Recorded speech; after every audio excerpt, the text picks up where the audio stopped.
I believe that China is a global threat that must be confronted globally. And that means region by region, territory by territory, and nation by nation. The challenges posed by China and Africa are vast. Today's hearing focuses on China's dominance of critical minerals in Africa and on the importance of strengthening U.S.-Africa partnerships to secure the United States supply chain of critical minerals. That was U.S. Senator Ted Cruz speaking in July during a Senate subcommittee hearing on critical minerals and the relationship between the U.S. and Africa.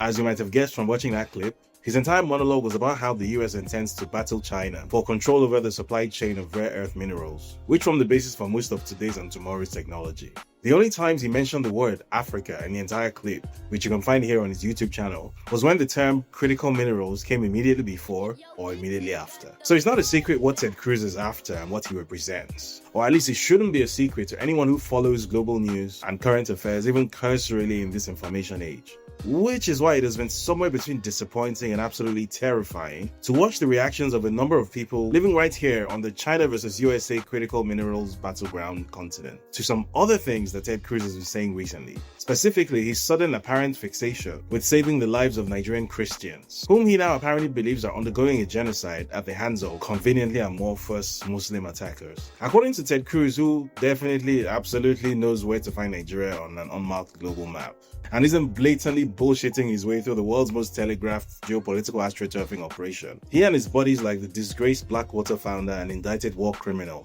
Eric Prince need to roll into Nigeria, preferably with a private army, and go deliver some American-style freedom to Margaret, James and Peter in Jalingo and Konduga. I mean, yeah, the same guy who went on a demented media cheerleading campaign for a war against Iran without knowing the first thing about Iran. How many people live in Iran, by the way? I don't know the population. At all? No, I don't know the population. You don't know the population of the country you seek to topple? How many people live in Iran? 92 million. Okay. Yeah, How could you not know that? I don't sit around memorizing population tables. Well, it's kind of relevant because you're calling for the overthrow of the government. Why is it relevant whether it's 90 million or 80 million or 100 million? Why is that relevant? Because if you don't know anything about the country... I didn't say I don't know anything about Okay, what's the ethnic mix of Iran?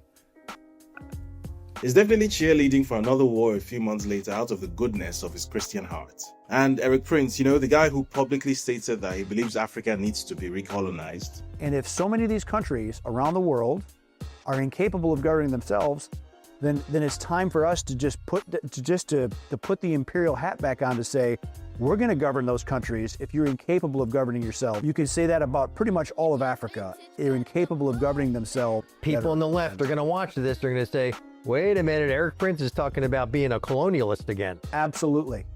Yes. Is apparently coming to save Africans. These guys will save insert convenient group from what exactly? From the resources under their feet, maybe? Like what was done in Libya or Iraq? Because the thing that many in the global south need to understand is that the world that people like Ted Cruz live in is not the same world that people like you and I are familiar with. In the world we live in, we might see ordinary people in a resource-rich area living their ordinary lives and minding their ordinary business, and we barely even notice them. We just mind our own business. But in the world that Ted Cruz and company live in, they see the same picture and think, how can we set these ordinary people on fire in a way calculated to result in the greatest possible profit to us, regardless of how many lives will be ruined in the process? If anyone genuinely believes that the empire and its mouthpieces like Ted Cruz have any actual interest in saving anyone anywhere in the world, then they haven't been paying attention to the metamorphosis of Mr. Al-Jolani from evil, head-chopping terrorist killer of Syrian Christians into Mr. Al-Sharaa, the polite, Western-approved, no longer terrorist, but still killer of Syrian Christians. When the empire creates a problem for you and then offers you a solution, you should know that accepting that solution might be the last thing you will ever do. Some things are better heard than experienced.